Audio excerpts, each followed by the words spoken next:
কয়েকজন শিশুকে মনোযোগ দিয়ে পড়তে দেখা যায়, যেন খুবই একাগ্রচিত্তে বই পড়ছে।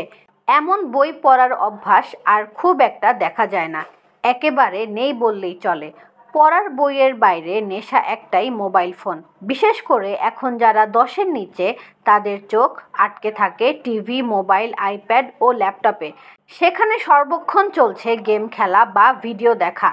নেশা যতই বেড়েছে ততই পাল্লা দিয়ে কমেছে বই পড়ার আগ্রহ। তাই এ পর্যায়ে দাঁড়িয়ে বই পড়ার আগ্রহ হঠাৎ করে ফিরিয়ে আনা সহজ কাজ নয়। কিন্তু ছোটরা যাতে বই থেকে একেবারে মুখ না ফেরায়, তার জন্য চেষ্টা করতে হবে অভিভাবকদেরকেই। আর এই নিয়ম পালন করতে হলে অবলম্বন করতে হবে কিছু কৌশল, তবেই আপনার সন্তানের পড়ার আগ্রহ বাড়বে। জেনে নিন কিভাবে আপনার শিশু সন্তানকে বই পড়ায় আগ্রহী করে গড়ে তুলবেন। বই পড়াতে চাইলে আগে স্ক্রিন টাইম বেঁধে দিতে হবে, তবে গোড়াতেই মোবাইল নিয়ে নিলে শিশু আরও বেশি জেদ করবে। তাই দিনের কিছুটা সময় বেঁধে দিন। সারা দিনে 1 ঘন্টার মতো সময় টিভি দেখা বা মোবাইলে গেম খেলার জন্য দিতে পারেন, তার বেশি নয়। আর মোবাইলে শিশু কী ধরনের গেম খেলছে বা ভিডিও দেখছে তাতেও নজর রাখতে হবে।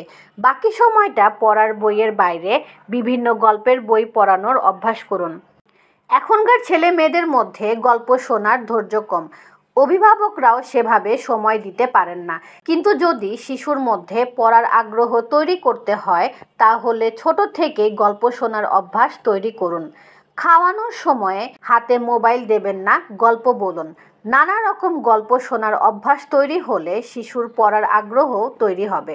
শিশু যদি দেখে বাবা কিংবা মা মোবাইলে স্ক্রল না করে সময় পেলেই বই, ম্যাগাজিন ও খবরের কাগজের পাতা উল্টাচ্ছেন, তাহলে স্বাভাবিকভাবেই ওর মধ্যেও পড়ার ঝোঁক তৈরি হবে।